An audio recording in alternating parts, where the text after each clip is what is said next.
A halin da ake ciki a yanzu, Al-Amin da shi da Nawwara shirye-shiryen bikinsu ya gabato, inda ake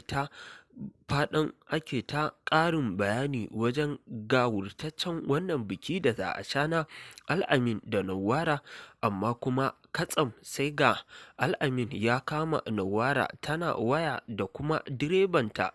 inda a yanzu haka dai hankalin Nawwara baya kwanciya sai ta ji muryar wato direban nata wanda yake kaita gurin aiki a cikin wannan ƙayataccen sharhi na cikin shirin so ne. To masu sauraro, sai ku biyo mu har ƙarshen wannan bidiyo domin ku ji irin wainar da za a toya wannan kamatan da ya yi da wa take waya. Shin bari ku ji irin amsar da za ta bashi a cikin wannan ƙayataccen shiri mai dogon zango na cikin shirin so ne.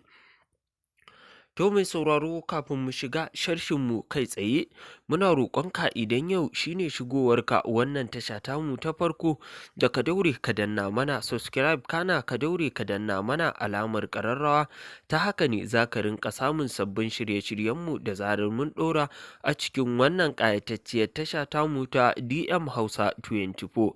da babu shakka a kodayaushe mukan kawo muku shirye-shiryen da suke ƙayatar da ku, musamman ma irin wannan zazzafan shiri da ya fito na musamman mai suna so ne. To a yanzu haka dai sai ku gyara zama domin jin cikakkun sharshin da muka zo muku da shi a cikin wannan ƙayatacciyar tasha tamu ta DM Hausa 24. To mai sauraro, idan baka manta ba, a baya dai mun kawo maka lokacin da ake ta faman ganin yadda za a haɗa Al-Amin da kuma Nawwara, inda Al-Amin kwata-kwata baya son Nawwara kuma baya jin ta a cikin zuciyarsa, ita kuma Nawwara babu wanda ta fi ƙauna ko kuma ta fi so irin direbanta, inda a duk lokacin da take tare da direbanta yakan sa ta nishaɗi kuma ya sa ta farin ciki, wanda ba ta jin daɗin hakan daga Al-Amin,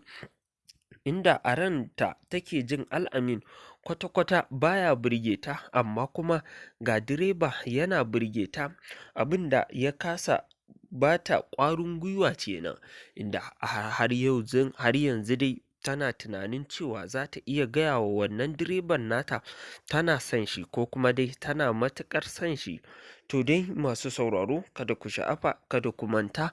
me za ku iya cewa game da wannan ƙayataccen shiri mai suna so ne? Shin me kuke ganin zai iya faruwa a nan gaba a cikin wannan gawurtaccen sharhi na cikin shirin so ne? To mai sauraro, kada ka sha'afa.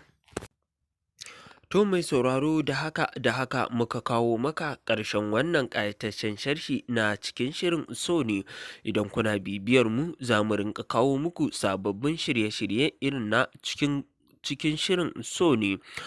Ku dakace mu zuwa lokaci mai zuwa, za ku ji mu ɗauke da wani sabon sharhi na cikin shirin so ne.